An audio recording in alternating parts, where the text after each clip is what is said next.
Okay, how about we mix up some sourdough dough, okay? Now you're gonna go, okay, how long is this gonna take? This is gonna take a little while. So you need to kind of plan this out. First thing we're gonna do is we're gonna take 750 milliliters of clean water, okay? And I would still weigh it just to make sure that I'm at the right spot, which I am. All right, I'm gonna add 30 grams. Yes, 30 grams of kosher salt. All right, 30 grams kosher salt. Then we are gonna add 1,000 or 1 kilo of flour. Okay, now this happens to be Caputo 00 flour, so I love how it works. And then you are gonna let it sit, okay? You are gonna let this sit for about 2 hours and let the water hydrate into the flour before we inoculate it with our starter, our sourdough starter. Okay, so we'll be back after 2 hours.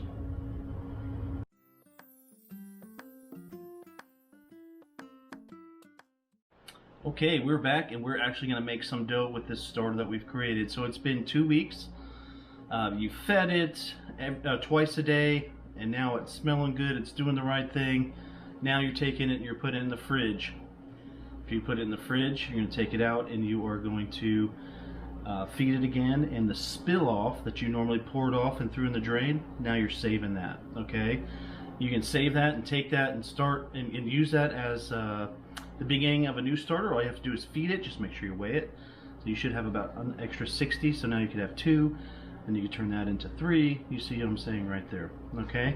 But let's make some dough. So what we did earlier, about 2.5 hours, 3 hours ago, what we did was we mixed 750 grams of water, or milliliters of water, and 30 grams of kosher salt, and 1 kilo of 00 flour. Now with this, you could play around with it and put 500 grams of rye flour in there, plus your 500 grams of 00 flour or wheat or whatever, and you can play around with those ratios until you get the bread that you like the best.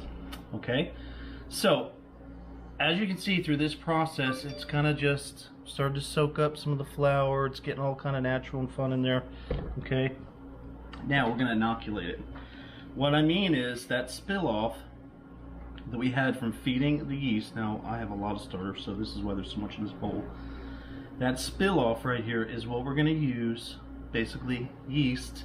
Now we're adding it to this flour, water, salt mixture. Okay, and I'm going to add 150 grams of it to this mix. And that's enough to for the yeast to work and rise the bread.